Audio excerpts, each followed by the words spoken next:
오늘 에베소 4장 2절에서 3절 본문으로 성령님과 교제라는 제목으로 하나님의 말씀 나누겠습니다. 지금 이제 성령님과의 사귐 7번째 시간이거든요.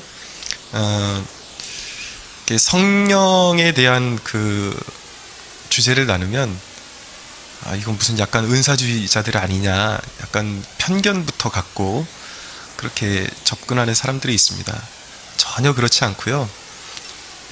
우리가 그동안 무지했던, 당연히 알고 있어야 되는데 잘 몰랐던, 그리고 체험은 하고 있었는데 이렇게 신학적으로, 그리고 또 잘 정리가 안 됐던 부분을 제가 이렇게 목회적인 입장에서 실제적으로 이렇게 도와드리기 위해서 구성한 설교입니다.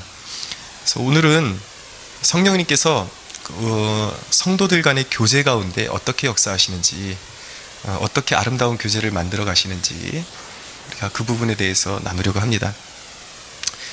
살다 보면 관계 때문에 상처를 받기도 합니다. 그런데 성령님이 오시면 관계를 다시 묶어주십니다. 그래서 사람을 믿지 말라 그러는데, 우리가 의지의 대상으로 사람을 삼아서는 안 되지만 믿어주는 것, 그 사람을 신뢰해 주는 것, 이것은 굉장히 소중한 것입니다. 그것을 통해서 교회는 확장되어져 나가는 것이거든요. 사람을 길러내고 배양하면서. 교회 안에서도 관계 때문에 많은 상처들을 받습니다. 근데 그 이유는 신앙이 잘못돼서가 아니라, 그렇죠, 어떻게 말하면 신앙이 잘못돼서인 거죠. 그러니까 하나님은 우리의 관계를 축복하기를 원하시는데 인간의 불순종 때문에 자기 뜻대로 하다 보니까 관계가 자꾸 금이 가고, 교회 안에서도 상처가 가고 상처가 나고 이런 일들이 벌어지는 것입니다. 그런데 성령님께 순종하면 이 교회 공동체 안에서 사람 대 사람으로서 아주 가장 이상적인 관계가 형성되게 되어 있습니다. 여러분, 사도신경 우리가 주일 예배 전에 하지 않습니까? 이 사도신경이 뭐냐면 사도들의 그 가르침, 그러니까 신약 성경의 가르침의 핵심만 추려놓은 거예요. 우리가 그러니까 믿는 내용이 뭐냐? 그러니까 이 성경 66권을 통해서 우리가 믿고 고백하는 그 믿음의 고백이 무엇이냐를 아주 엑기스만 모아놓은 것이 바로 사도신경입니다. 근데 이 사도신경이 크게 세 부분으로 나뉩니다. 첫 번째 부분은 어떤 내용으로 구성이 되어 있냐면 성부 하나님에 대한 내용으로 구성이 되어 있습니다. 전능하사 천지를 만드신 하나님 아버지를 내가 믿사오며, 이렇게 시작이 되죠. 그리고 두 번째 부분으로 가면 성자 하나님에 관한 내용으로 바뀝니다. 그 외아들 우리 주 예수 그리스도를 내가 믿사오니 라고 그렇게 기록이 되어 있죠. 그러면서 예수님께서 구속사역을 어떻게 이루셨는지, 이제 본디오 빌라도에게 고난을 받으시고 십자가를 지시고 죽으시고 부활한 지 3일 만에 일어나셔서 하나님 우편에 앉아 계시다고, 그것이 복음이죠. 네, 그렇게 고백을 합니다. 세 번째 부분으로 가면 나는 성령을 믿사오며, 그러면서 성령 하나님에 대한 믿음을 고백하면서 삼위일체적으로 우리의 신앙을 고백하는 것입니다. 근데 이 성령님에 관한 고백 바로 이어지는 그 문맥에는 또 어떤 내용이 나오냐면 거룩한 공교회를 믿는다고 되어 있어요. 거룩한 공교회. 이게 여기 교회의 정의가 함축되어 있는 것이거든요. 교회가 뭐냐라는 질문에 대답을 주는 것입니다. 공교회라는 뜻은 우리는 교회하면 이렇게 캠퍼스 성막교회, 여기 이문동교회, 뭐 이렇게 눈에 보이는 가시적 교회만을 교회라고 생각을 하는데, 진짜 참 의미의 교회는 전 세계 가운데 진짜 예수를 믿고 거듭난 하나님의 백성들, 피부와 인종과 언어의 그 다름이 상관없이 전 세계에 산재되어 있는 실제로 거듭난 영혼들, 예수 안에 있는 영혼들, 그 영혼들을 공교회라 그러는 것입니다. 그래서 영어로 그것을 캐톨릭 처치라 그래요. 캐톨릭 처치라는 말이 사실은 로마 캐톨릭을 이야기하는 것이 아니라 그 보편적인 예수 그리스도 안에 있는 참 믿음을 고백하는 그 교회의 무리들, 성도의 무리를 공교회라 그러는 거예요. 그걸 원래 캐톨릭 처치라 그러는 것입니다. 그런데 그 다음에 보면은 어떤 내용이 나오냐면 거룩한 공교회와 성도가 서로 교통하는 것을 믿는다고 되어 있습니다. 그러니까 여러분, 성도의 교제가 그냥 우리가 만만하게 볼 그런 주제가 아니라는 것입니다. 사도들의 그 가르침의 핵심 가운데 우리가 믿고 고백하는 것이 무엇이냐면 예수님 안에서 거룩한 성도들 간에 참된 교제가 일어난다라는 것을 우리가 신앙으로 고백하는 것이죠. 그러니까 성령이 역사하시면 참된 교제가 일어날 수밖에 없는 것입니다. 교회 안에서. 자, 오늘 이 주제로 계속해서 얘기를 나눌 텐데, 자, 첫째로 성령님이 그럼 성도들을 어떻게 하나로 묶어주시는가, 우리가 그것을 좀 나누기를 원합니다. 성령님이 성도를 어떻게 하나로 묶을까요? 마음이 하나 되게 하실까요? 첫째는 진리로 하나로 묶으십니다. 우리 에베소 2장 13절에서 15절 같이 한번 읽어보겠습니다. 13절에서 15절 읽겠습니다. 시작. 이제는 전에 멀리 있던 너희가 그리스도 예수 안에서 그리스도의 피로 가까워졌느니라. 그는 우리의 화평이신지라 둘로 하나를 만드사 원수된 것 곧 중간에 막힌 담을 자기 역체로 허시고 법조문으로 된 계명의 율법을 폐하셨으니 이는 이 둘로 자기 안에서 한 세 사람을 지어 화평하게 하시고 라고 말씀하고 있습니다. 자, 여러분, 선민의식으로 가득 차 있던 그 유대인과 유대인들이 저 개들이라고 그렇게 욕하면서 아주 세상의 그 풍습에 이방신을 섬기고 우상을 섬기고 세상 풍조를 섬기던 그 이방인들을 하나 되게 만든 것이 무엇이라고 여기 기록되어 있습니까? 그 매개체가 그리스도의 피라고 말씀하고 있죠. 여러분, 이 서로 하나 될 수 없는 두 집단을 하나로 묶는 매개체가 무엇이냐면 바로 예수님의 십자가의 보혈의 은혜라고 말씀하고 있습니다. 그 십자가가 서로 다른 사람들을 하나 될 수 없는 원수 같은 사람들을 하나 되게 만드는 것입니다. 성령께서 그 예수님의 피로 그들을 부르시고 그들에게 구원의 역사를 일으키시면서 서로 다른 존재를 하나로 묶으시는 것이죠. 사도행전 2장에 가보면 성령님이 강림하시고 이제 베드로가 설교를 하게 됩니다. 이제 전국 그 유대 지역 그 밖으로 있던 그 전국 서로 다른 지역에 다른 문화와 다른 언어와 다른 풍습을 가지고 있던 사람들이 당시에 그 예루살렘에 다 모였어요. 많이 모였습니다. 근데 성령님이 강림하시니까 갑자기 막 방언을 말하고 이러니까 이것이 무엇이냐 막 사람들이 놀란 거예요. 그때 베드로가 일어서서 설교를 하게 되죠. 근데 그때 그 자리에 있던 이 문화와 언어가 다른 사람들이 베드로의 설교를 듣고 심령에 깊은 찔림을 얻고 무려 3,000명 이상이 회개하는 역사가 일어납니다. 우리가 로마서를 읽지 않습니까? 이 로마서, 바울이 이제 로마에 있는 교회의 성도들에게 보낸 편지인데, 이 로마서는 로마 교회에 보낸 편지인데, 로마 교회가 우리 캠퍼스 성박교회 같은 이런 교회가 아니라 그 로마 지역에 있는 아주 작은 교회들이 여러 교회가 있었습니다. 그 교회들에게 편지를 보낸 것이죠. 그 로마 교회가 어떻게 생겼는가? 바로 이 오순절 성령 강림 사건 때 베드로의 설교를 들었던 로마에서 왔던 사람들이 듣고 로마로 돌아가서 교회를 설립한 것입니다. 근데 3,000명이 회개를 했어요. 근데 이 너무나도 다른 풍습과 문화와 이런 차이점을 가지고 있던, 차별성을 가지고 있던 이 3,000명을 하나로 묶은 베드로의 메시지가 무엇이었습니까? 그 메시지가 무엇이었냐면 너희가 각각 예수 그리스도의 이름으로 세례를 받으라는 그 메시지였습니다. 예수 그리스도. 서로 다르지만 하나 될 수 없는 민족이고 언어가 다른 사람들이지만 그들을 하나 되게 묶었던 바로 그 핵심 주제가 무엇이냐면 바로 예수의 보혈이라는 것입니다. 십자가라는 것입니다. 여러분, 사도행전 2장으로 한번 가보세요. 사도행전 신약 190페이지 2장 41절에 42절.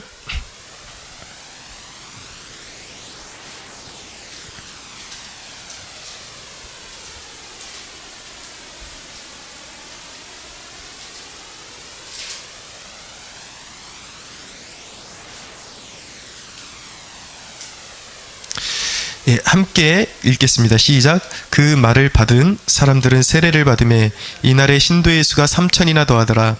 그들이 사도의 가르침을 받아 서로 교제하며 떡을 떼며 오로지 기도하기를 힘쓰니라. 아멘. 예, 자, 이 3,000명이 진리를 받으니까 어떤 일이 일어나요? 교제가 일어나지 않습니까? 맞죠? 예, 사도들의 가르침을 받아서 서로 교제했다라고 말씀하고 있습니다. 그러니까 십자가의 복음이 들어오니까 이 서로 다른 사람들이 하나가 되는 거예요. 그리고 거기서 거룩한 교제가 일어나는 것입니다.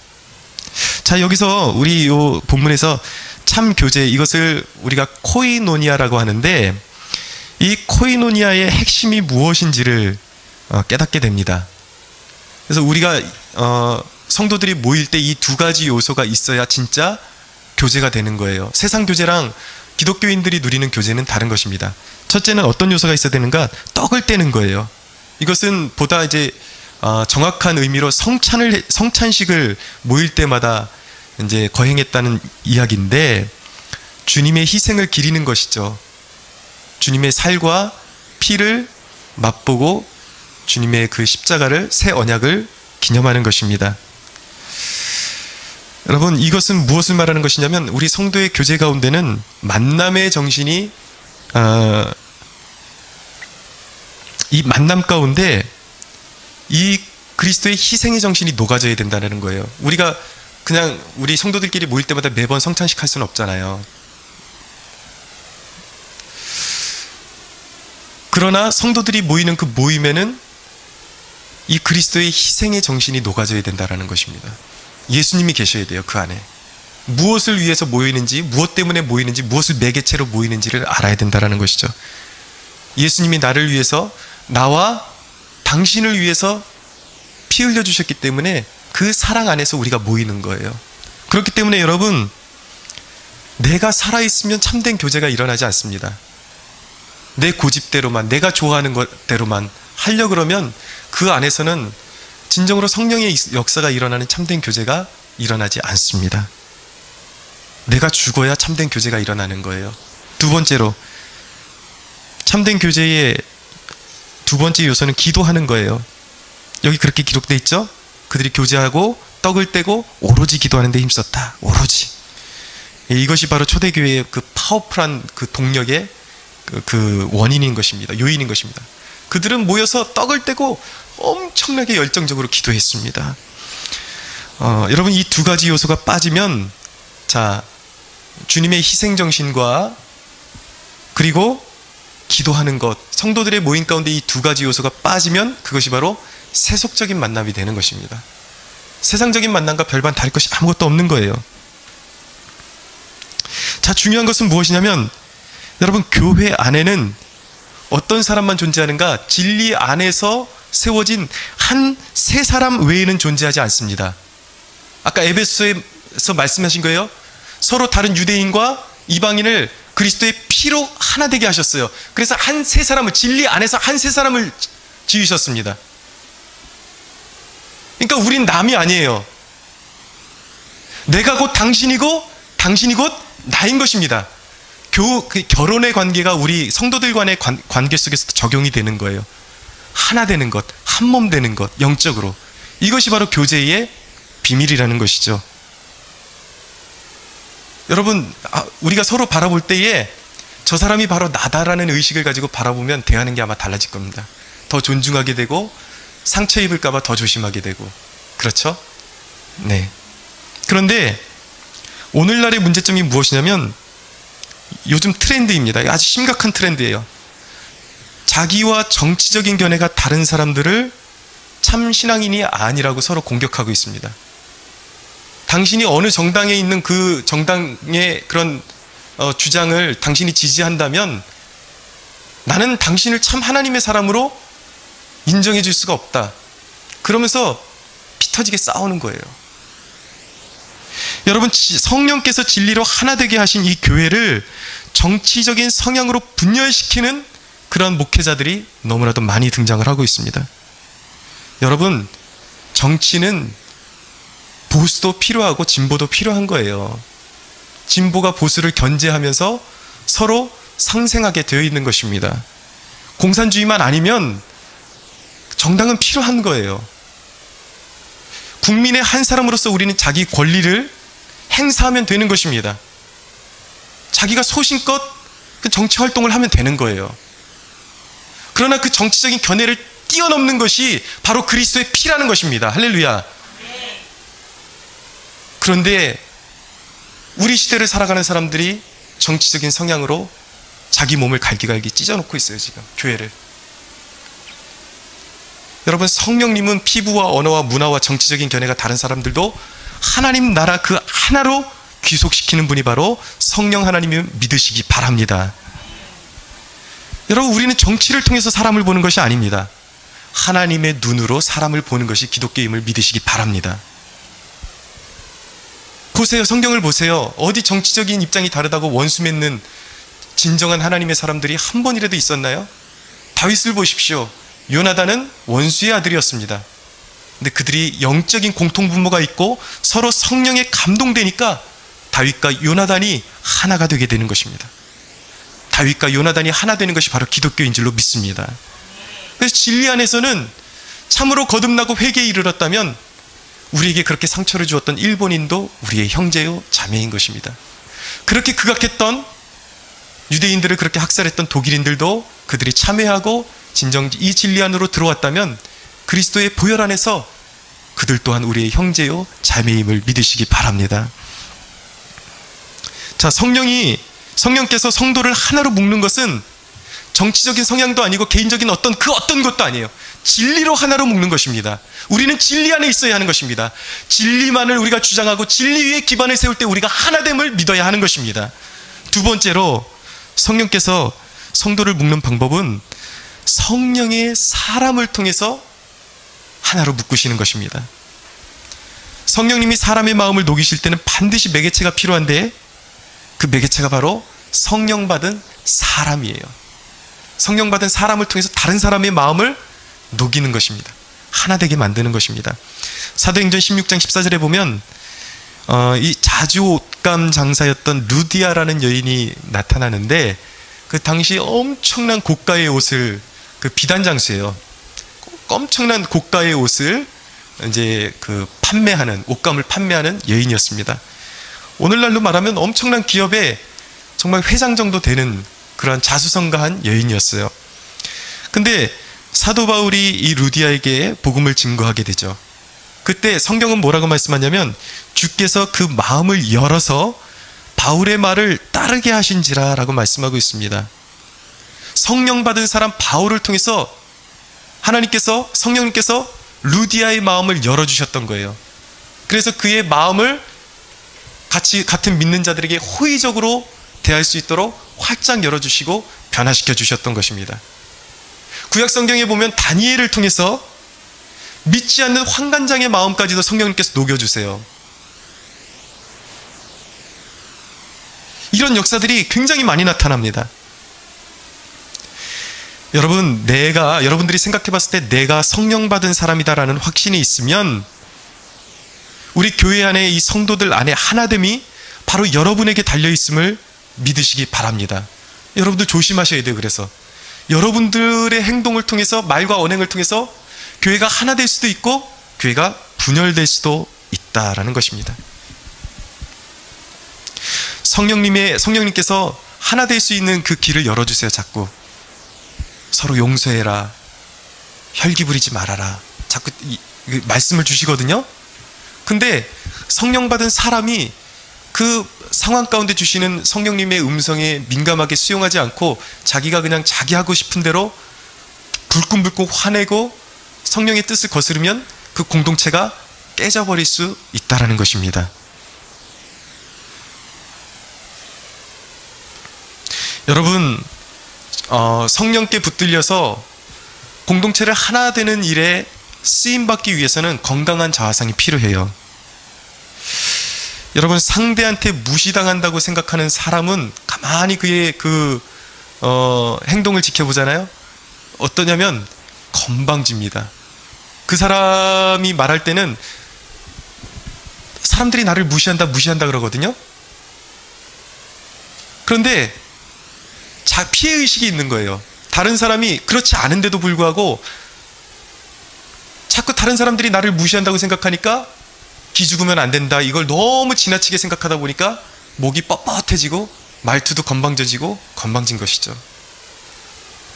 가끔 이렇게 청년들을 지도하다 보면은 가끔 무안해질 때가 있어요. 이 시선이라는 것은 상대방하고 대화를 할 때는 에티켓, 이 시선에도 에티켓이라는 것이 있거든요. 상대방의 눈을 지그시 바라보다가 눈이 초점이 어느 정도 이렇게 마주치면은 무안해지기 전에 그 사람의 코나 입이나 약간 그 측면 쪽을 바라보면서 눈을 이렇게 살짝 돌려주면서 다시 맞춰주는 것이, 정말이에요. 그것이 그 대화의 에티켓입니다. 그 사람의 말하는 입을 쳐다보거나. 근데 죽어라고 사람 눈을 뚫어지게 쳐다보는 사람들이 있어요. 나를 왜 저렇게 쳐다보는 거지? 서로 쳐다보면서 감정이 상하는 거예요. 또 남자들은 이상한 자존심이 있어요.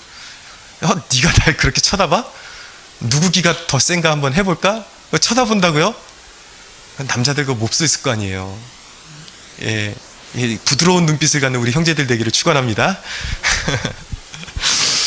예, 저부터가 그렇게 되려고요. 건강한 자아상이 필요해요.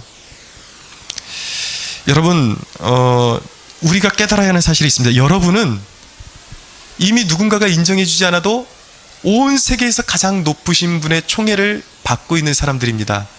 아멘? 믿으시죠? 하나님이 여러분들을 어느 정도로 사랑하시냐면 그 아들 예수님의 핏값을 지불하실 정도로, 핏값을 주시고 살 정도로 여러분들이 소중하다고요. 여러분들은 꿀릴 게 아무것도 없는 사람들입니다. 최고의 인정을 받은 사람들이에요. 그렇게 사람들 인정 못 받아서 그냥 애걸복걸할 필요가 없다라는 것입니다. 누군가 나를 무시해도 자존심 상해갖고 같이 무시하고 그럴 필요가 없다라는 것이죠. 나는 이미 사랑받고 있는 존재예요. 전 전도할 때 그런 생각하거든요. 청년들이 전도하면은 그냥 너무 무안할 정도로 쌩하고, 저는 좀 가장 서운할 때가 언제냐면은 오히려 안 믿는다는 청년들은 괜찮아요. 교회도 나간대요. 그리고 예수님도 믿는데요. 그러면서 시간 없어요. 그러면서 그냥 싹 가버리는 특별히 여자애들 있어요. 여자애들. 어쩜 그렇게 쌀쌀맞은지 무안해요. 굉장히 무안해요. 그럴 때마다 저는 무엇을 떠올리냐면 나는 이미 사랑받고 있는 사람이야. 나는 최고의 사랑받고 있는 사람이야. 그 사실이 저로 하여금 세상에서 주눅들지 않도록 지켜주는 것입니다. 여러분, 건강한 자화상이 있어야 하는 것입니다. 여러분, 누구도 인정해주지 않을 때 주눅들지 마십시오. 삐지지 마십시오. 그런 건강한 자화상이 있으면 당당하면서도 겸손함을 유지할 수가 있습니다. 저 개인적으로는 개인 관계에 있어서 굉장히 약해요. 1대1이 굉장히 약합니다, 제가. 왜냐하면 제가 이렇게 삶에 이렇게 굴곡을 겪으면서 이 전형적인 O형, 자주 말씀드리는데 O형이었는데, 한때는 사람을 사귀려고 마음먹으면 쉽게 사귀었던 사람인 것 같아요. 근데 제가 이 다리를 완전히 다리 수술을 5번을 하면서 심하게 우울증이 한번 왔습니다. 그러면서 사람들 앞에만 서면 막 두렵고 떨리고 막 이런 것들이 지금도, 그래서 1대1로 저는 차라리 이렇게 여러 사람 앞에서 설교하는 게 더 편해요. 1대1로 사람을 만나면 그렇게 긴장이 되고 마음이 편하지를 않아요. 그래서 이제 목회자들끼리 만남이 있으면 간절히 기도합니다. 하나님, 이 부부끼리 만나는데 저의 이 어색함 때문에 이 분위기가 어색해지지 않도록, 이상한 방향으로 흘러가지 않도록 성령님께서 그 모임을 주관해달라고 기도하고 나갑니다. 그러면 진짜 아주 신기한 경험을 합니다. 그 모임을 성령님께서 아주 은혜롭게 이끌어 주시는 것을 경험을 하게 돼요. 성령님이 함께 하시면 부정적인 이야기로 도배하지 않고도 좋은 만남을 가질 수 있습니다. 근데 여러분, 좋은 만남의 특징이 무엇이냐면 성령 안에서 정말 은혜로운 얘기들, 신앙적인 얘기들, 그런 얘기들을 나누다가 헤어지면 뒤끝이 아주 산뜻합니다. 뒤끝이 없어요.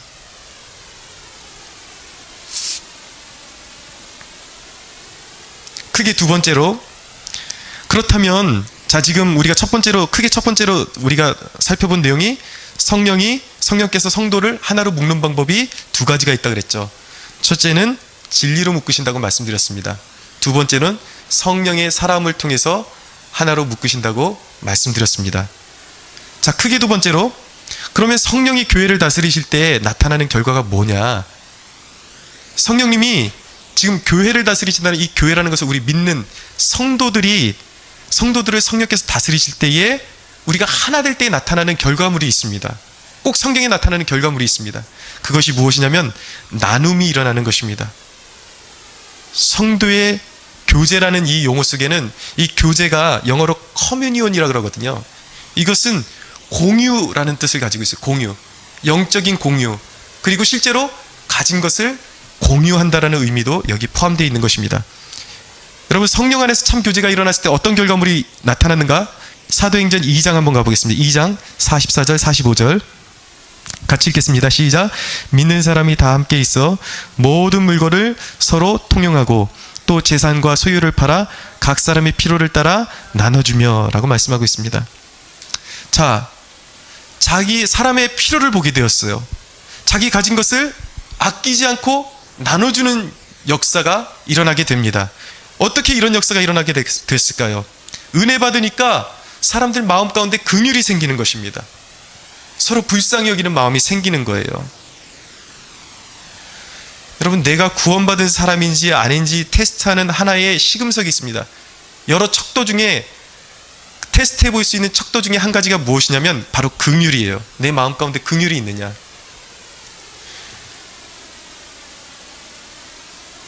구원받지 못한 사람은, 하나님의 은혜가 그 마음 가운데 없는 사람은 긍휼이 없습니다. 자비가 없습니다. 상대를 비판적 시각으로 보는 것은, 비판적으로만 보는 것은 은혜가 없든지 아니면 은혜를 주신 성령을 역행하는 짓이에요. 그래서 하나님의 뜻이 아닙니다. 긍휼이 있어야 하는 것입니다. 성령이 오시면 그런 마음이 생기는 것입니다. 내 안에 복음의 빚진 자의 마음이 생겨요. 내가 저 사람보다 하나도 나은 것이 없는데 내가 이 큰 은혜를, 예수님이, 하나님이 나를 위해서 피 흘려 주셨다. 예수님의 그 부활의 사건이 바로 나의 것이다. 나 같은 죄인이 예수 그리스도 안에서 생명을 얻었다. 그 십자가 안에서 생명을 얻었다라는 것을 생각해, 내가 용서함 받았다라는 그 사실을 실제적으로 깨닫게 될 때에 다른 사람을 함부로 비판할 수 없는 존재가 되는 것입니다. 긍휼히 여기는 존재가 되는 것이죠. 그래서 내가 빚진 자임을 깨닫고 다른 사람들에게 내 마음을 주고 싶은 거예요. 자꾸 저 사람에게 내 마음을 표현하고 싶은 것입니다. 그런데 여러분, 마음을 표현한다는 것은 말로만, 립 서비스만 해봤자 아무 소용이 없는 것이죠. 마음을 가시적으로 표현하게 될 때 어떤 현상이 나타납니까? 자기의 소유를 주게 되는 것입니다. 그래서 이 사도행전과 같은 역사가 나타나는 거예요. 은혜 받으니까 가난한 사람이 없는 거예요. 서로 자기 것을 부한 사람들이 가난한 사람들에게 나눠주는 것입니다. 가난한 사람이 없어지는 거예요. 부한 사람은 더 단단해지고 삶이, 가난해진 사람은, 가난했던 사람은 그 삶에 여유가 생기게 되는 것입니다. 서로 나누어 주니까. 이것이 교회의 역사예요. 성령님의 역사인 것입니다. 자, 이런 역사가 사도행전에만 나타나는 것가 그렇지 않습니다. 다윗과 요나단을 보세요. 사무엘상 18장 1절에 보면은 사울의 아들 요나단과 다윗이 하나 되는 역사가 일어납니다. 하나 되는데 이 성령께서 역사하셔서 두 사람의 마음을 열어주니까 요나단의 마음이 다윗을 너무 사랑하게 된 거예요. 우정으로서. 그러니까 어떤 현상이 벌어지냐면 요나단이 자기가 가지고 있던 아끼던 군복하고 칼하고 활하고 띠를 벗어서 다윗에게, 자기가 가장 아끼던 것들인데 다윗에게 벗어서 주는 것입니다. 마음이 열리니까, 성령이 임하시니까 상대방에게 내 것을 다 주고 싶은 거예요. 나에게도 소중한 것들이지만 이 사람이 더 필요할 것 같아. 그러면 주는 것입니다. 그것이 바로 성령의 역사임을 믿어야 하는 것입니다. 할렐루야. 아까 말씀드렸던 바울에게 전도된 루디아라는 여인, 이 여인 보세요. 마음이 활짝 열리니까 바울 일행에게 자기의 집을 처소로 내어주는 것입니다. 이것이 바로 성령의 역사인 것입니다. 이렇게 자기가 가진 것을 이렇게 흘려보내는 이러한 것을 뭐라 그러냐면 플로잉이라 그럽니다. 플로잉, 흘려보낸다라는 뜻이에요. 특별히 예수전도단에서 많이 사용하는 용어인데, 이 성령 받고 참 교제가 일어나면 이 플로잉하는 역사들이 일어난다라는 것이죠. 근데 이 영적 플로잉에는 아주 놀라운 비밀이 있습니다.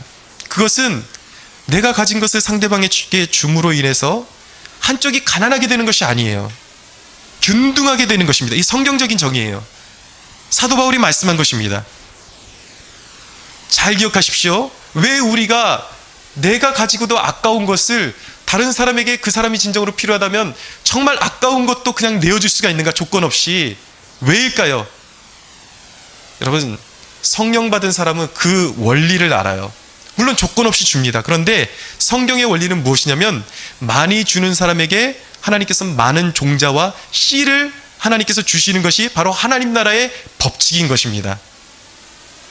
하나님은 결코 우리의 것을 내려놓을 때에 코 묻은 아이의 그 사탕을 뺏어가듯이 그렇게 뺏어가지 않으세요.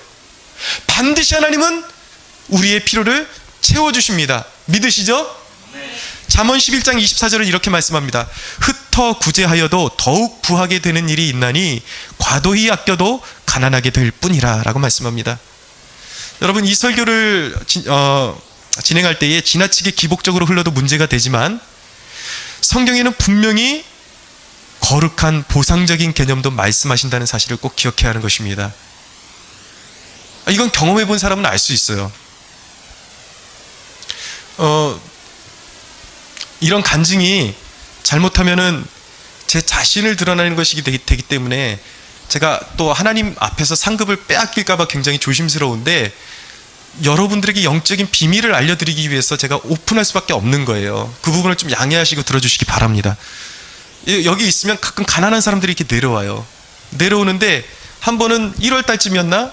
새벽 예배 때 그 찬 겨울에 겉옷도 입지 않은 사람이 들어와서 자기 몸 좀 녹이고 가게 해달라고 덜덜덜덜 떠는 거예요.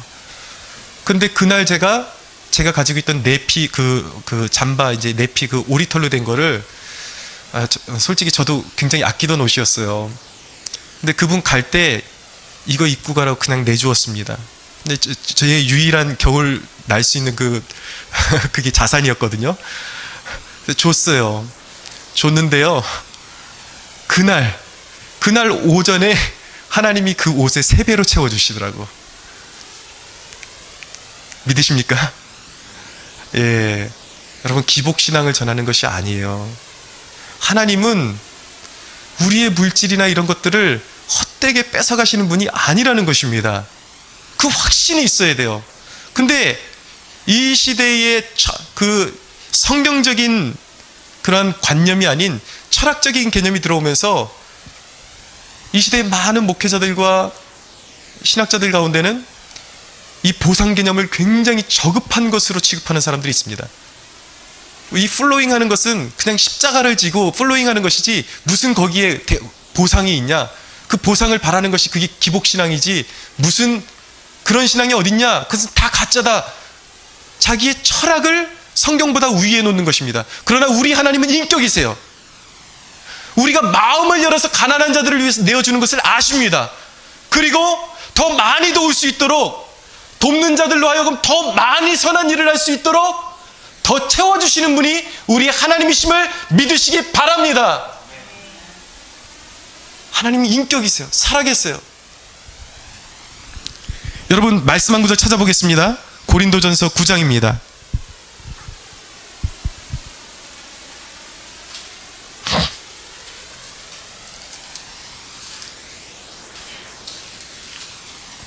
고린도전서 9장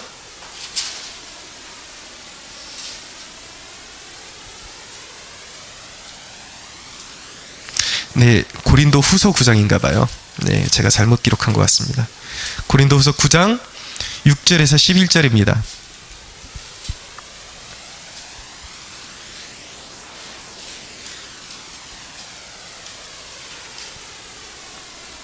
(6절에서 11절) 예, 한 절도 놓치지 말고 또박또박 같이 읽겠습니다. 시작. 이것이 곧 적게 심는 자는 적게 거두고 많이 심는 자는 많이 거둔다 하는 말이로다. 각각 그 마음에 정한 대로 할 것이요 인색함으로나 억지로 하지 말지니 하나님은 즐겨내는 자를 사랑하시느니라.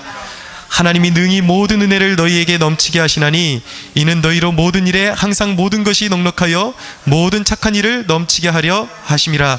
기록된 바 그가 흩어 가난한 자들에게 주었으니 그의 의가 영원토록 있느니라 함과 같으니라. 심는 자에게 씨와 먹을 양식을 주시는 이가 너희 심을 것을 주사 풍성하게 하시고 너희 의의 열매를 더하게 하시리니 너희가 모든 일에 넉넉하여 너그럽게 연보를 함은 그들이 우리로 말미암아 하나님께 감사하게 하는 것이라. 아멘. 예, 말씀 이해하시겠죠? 더 많이 인색함으로가 아니라 자기 마음을 들여서 돕는 자를 위해서 하나님께서는 이윤을 낼 수 있는 씨와 종자를 주신다라는 것입니다. 그것이 돈이 아닐 수도 있어요. 그러나 여러분들이 경제적으로 일어날 수 있는 어떤 종자가 될 수도 있고 필요에 따라서는 물질로 갚아주실 수도 있고 그것이 아니라면 영적인 또 다른 보상으로 하나님께서는 반드시 보상해 주신다라는 것입니다. 여러분 찬양 중에 그런 찬양이 있거든요. 사랑의 나눔 있는 곳에 하나님께서 계시도다.